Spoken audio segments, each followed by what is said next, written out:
Please subscribe the channel, like and share the video for more video. Hey everyone, tonight, we're drifting back to feudal Japan. So go ahead and dim the lights. Maybe set your phone down just a little lower. Nothing sudden is going to happen here. History, after all, already happened. And it's very tired. We're going to spend some quiet time inside a world of silk screens, creaking wooden corridors, and extremely complicated social rules. This is not the Japan of cherry blossoms and travel brochures. This is the Japan of hierarchy, etiquette, and people politely ruining each other's lives. Specifically, we're looking at a concubine, not a geisha, not a wife, not a love story, something far more bureaucratic. So let's slide the paper door open, very softly, and begin. Morning begins early in a feudal household, not because anyone enjoys mornings, but because routine is power, and power loves schedules. Our concubine wakes before sunrise, on a thin futon laid carefully the night before. Someone else laid it out. Someone else will roll it away later. This is a theme. The room is quiet, not peaceful. There's a difference. The walls are paper, which means privacy is mostly theoretical. Every sound is shared whether you like it or not. She sits up slowly, because moving too quickly is considered unseemly. Also, the floor is cold. She has a name, of course, but history usually doesn't bother writing it down. She exists in ledgers, not in love poems.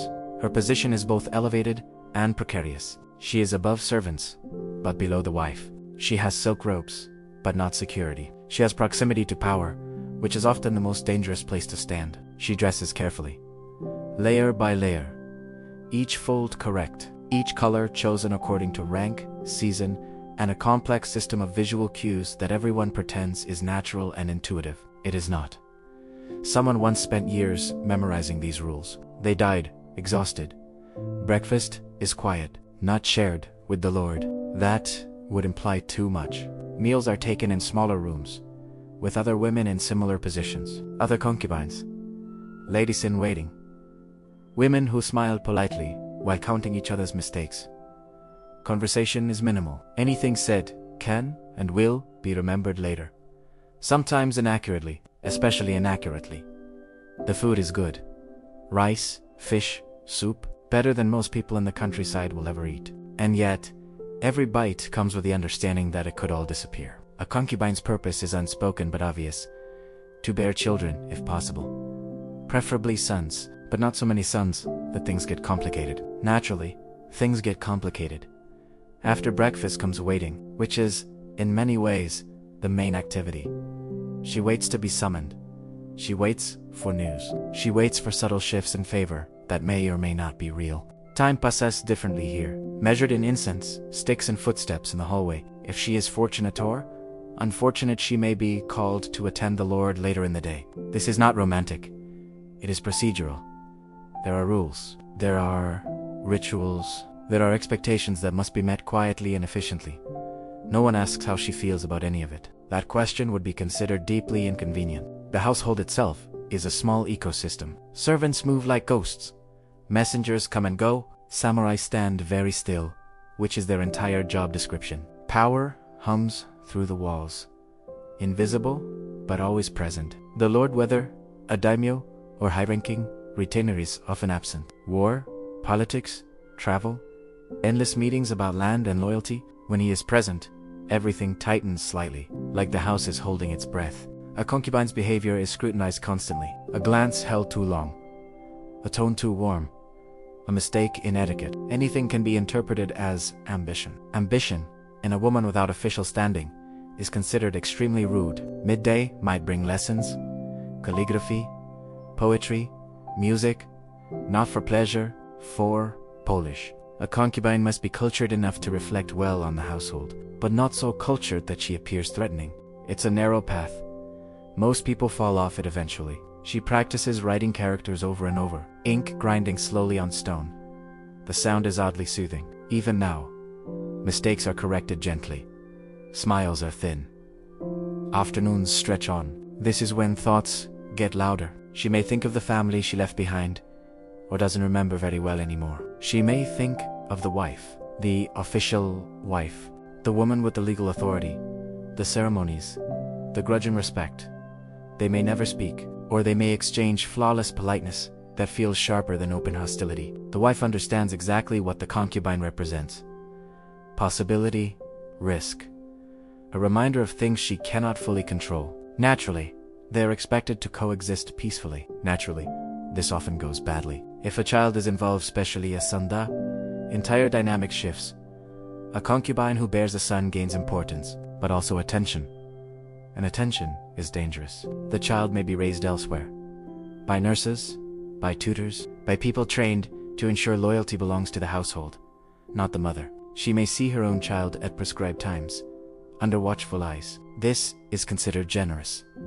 Evening approaches, lanterns are lit. The house grows softer, but never truly relaxed. If she is summoned, she prepares carefully. Ritual bathing, clothing chosen by rank and season again.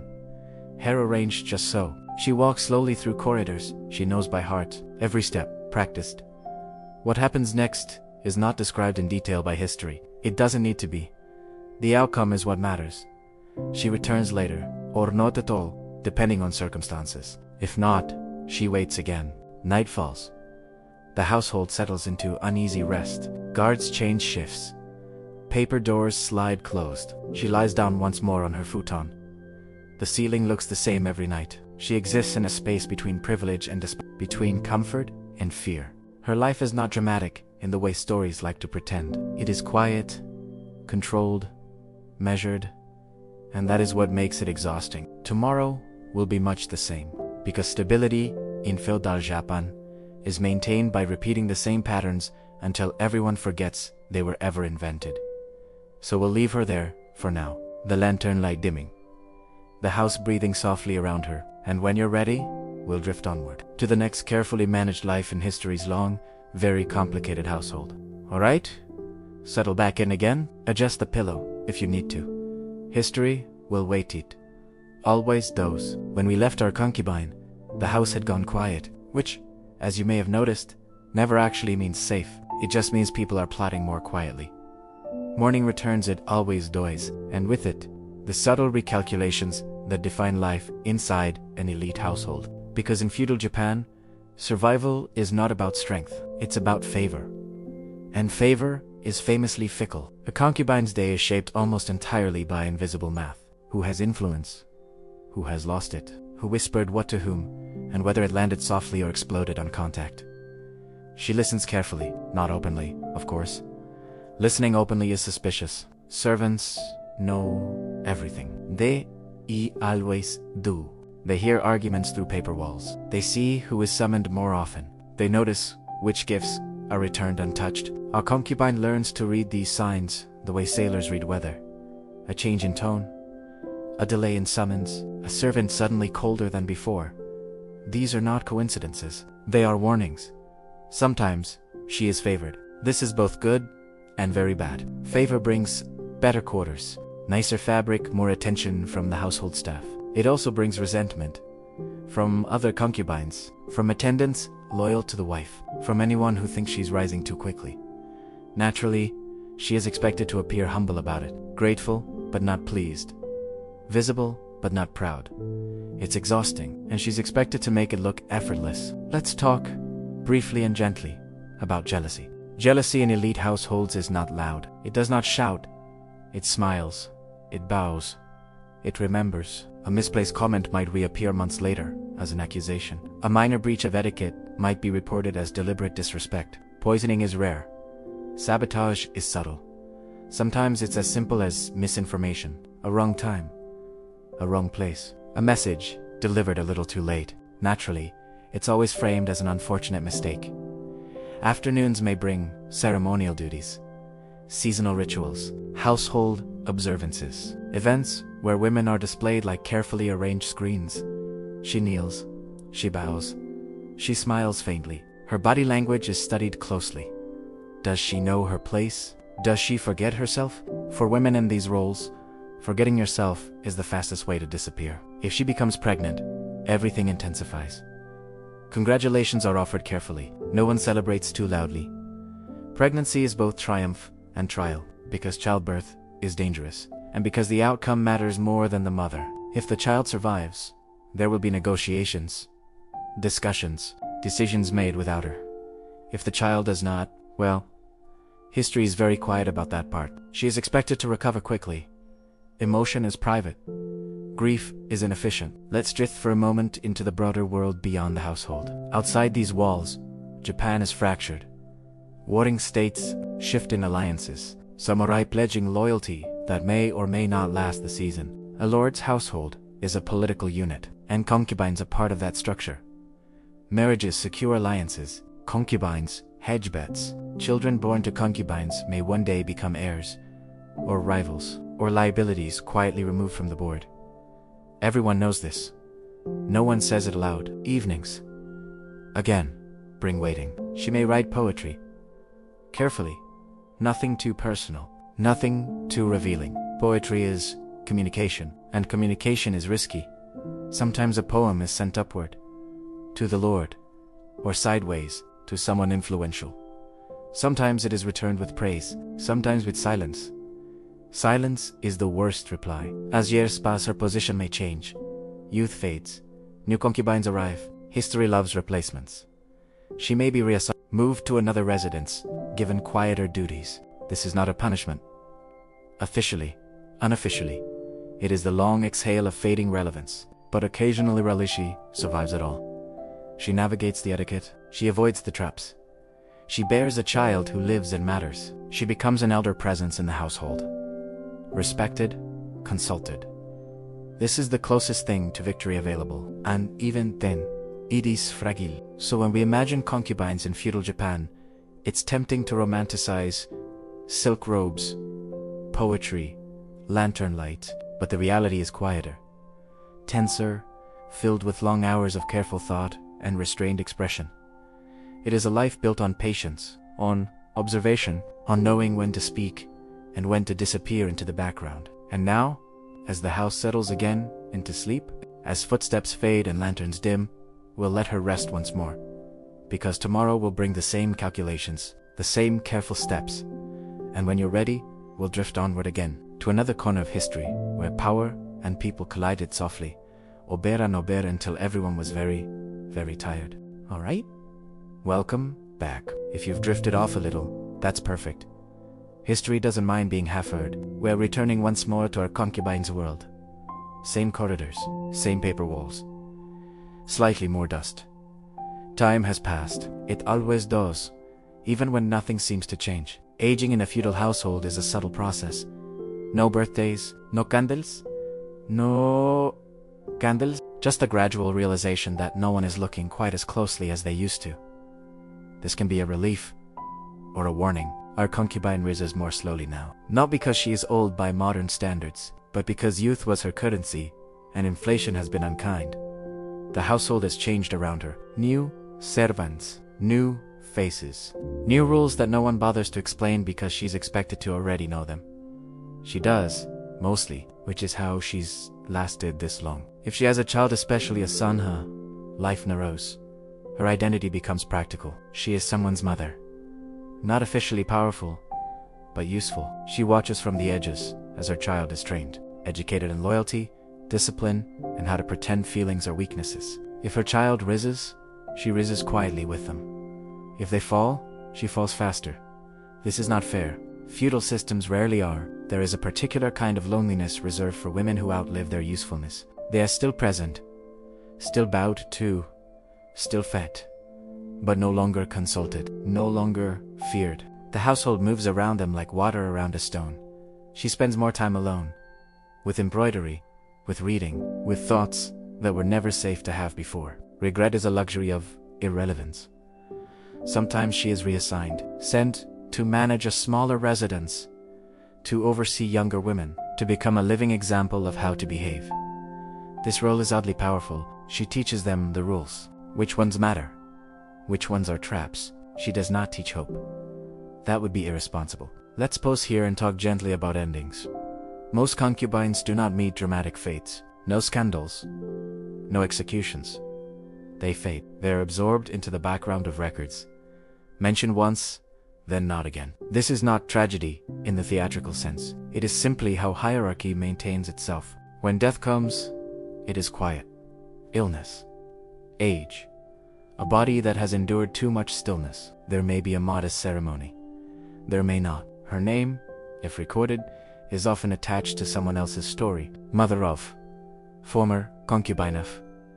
She is rarely the subject, and yet, she lived inside the machinery of power. She saw how decisions were shaped by ego, fear, and convenience. She understood the cost of silence and the danger of speaking. Her life was not empty. It was constrained, and constraint, as history demonstrates repeatedly, is not the same thing. So we'll leave her here. Not in triumph, not in tragedy, just finished. Another life shaped by structure, another quiet figure behind the screens. And as you settle deeper into rest, we'll let feudal Japan fade softly away. When you're ready, we'll drift onward to another chapter. Another elite world. Another set of rules everyone pretended were reasonable. But for now, sleep well. History will still be here when you wake. Alright. Ease back in. If you've forgotten where we were, that's completely fine. Feudal systems are repetitive by design. Our concubine is gone now, folded neatly into the records. If she's remembered at all, it's as a footnote with good posture. But the household remains, because households, unlike people, are meant to endure. The morning after our absence feels identical. The corridors still creak. The servants still rise before dawn. Rice is still prepared. Lanterns are still extinguished at the same careful hour. This is one of history's favorite tricks, making profound human loss look administratively irrelevant. Another woman now occupies her former space. Perhaps younger. Perhaps just luckier. For the moment, she wears similar robes, sleeps on a similar futon, learns the same rules. Nothing has been fixed. Nothing has been learned. Concubinage in feudal Japan was not a flaw in the system. It was a system.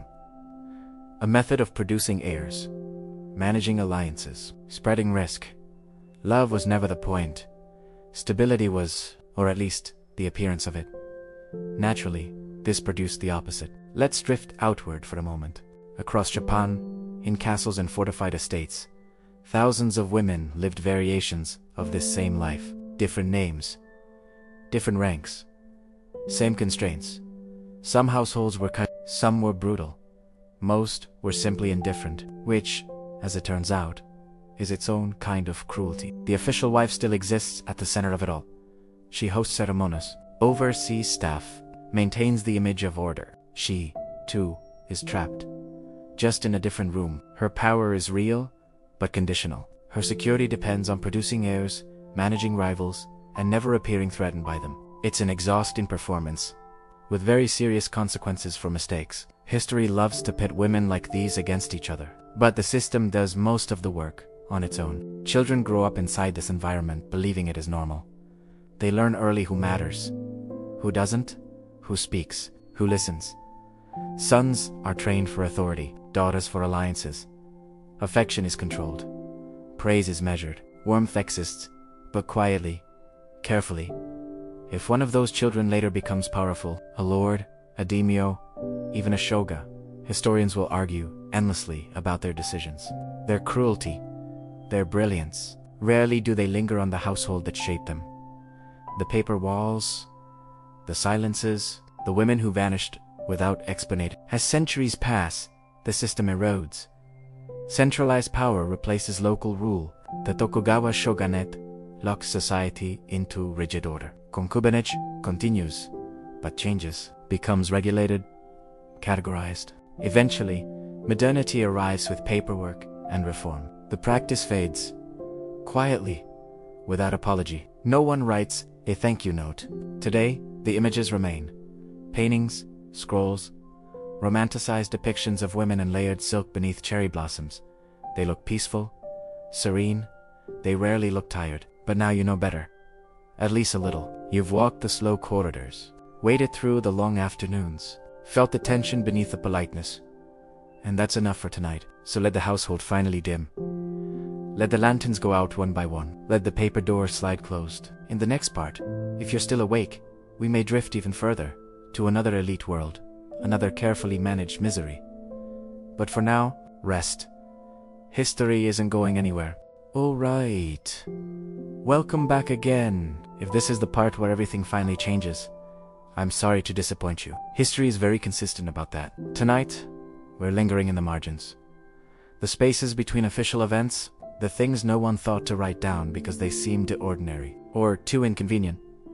Which, of course, is where most lives happen. Let's talk about records. Feudal Japan loved documentation. Land surveys, lineage charts, household registers. Everything important was written carefully, in good handwriting, with seals, and yet, concubines often appear only briefly. A name, a date, a child produced or not. Then silence. This is not because nothing happened. It's because nothing happened that the system considered worth preserving. Our concubine laughed, sometimes. She was bored. She was anxious. She may have been clever in ways no one rewarded. None of that made it into the archive. Daily life continued in small, repetitive gestures, hands folding fabric, feet padding across wooden floors, eyes lowering at exactly the right moment. These actions mattered deeply in the moment. They determined safety, longevity, comfort, but they do not survive well on paper. History prefers declarations. Wars, edicts. It is less interested in who spent 20 years being careful. There were friendships. Quiet ones. Risky ones. Two women exchanging glances that said, "Are you still here?" Sharing tea, sharing information in fragments. Friendship was never officially discouraged. It was simply unprotected. If one woman fell out of favor, the others learned to step back. Slowly, regretfully. Survival requires distance. Let's drift gently into the emotional landscape. Very gently, no sudden movements. Affection existed, but it was rationed. A kind servant, a trusted attendant, a child's brief smile before being taken away for lessons. These moments mattered more than grand gestures ever could. Love, in its loud forms, was dangerous. Quiet attachment was safer, but even that had limits. Sometimes, a concubine fell ill. Not dramatically, just enough to be inconvenient. Attention faded quickly. Resources shifted elsewhere. She was not abandoned, but she was no longer prioritized. Recovery happened in isolation, or it didn't. This was not cruelty in the theatrical sense. It was efficiency. The household always had another concern, a political marriage, a land dispute, a rumor of rebellion. Individual suffering rarely outranked structural anxiety, and so pain became private. Centuries later, historians look back and ask questions like, why didn't they resist? Why didn't they leave? Why didn't they write more? These are modern questions, asked from rooms with locks on the inside. Resistance, in this world, was not dramatic. It was incremental. Living longer than expected, teaching younger women how not to be noticed, keeping a child alive. These were victories. Small, but real. Our concubine's life, when viewed up close, was full. Not full of choice, but full of awareness. She understood power intimately, not as something you wield, but as something you navigate.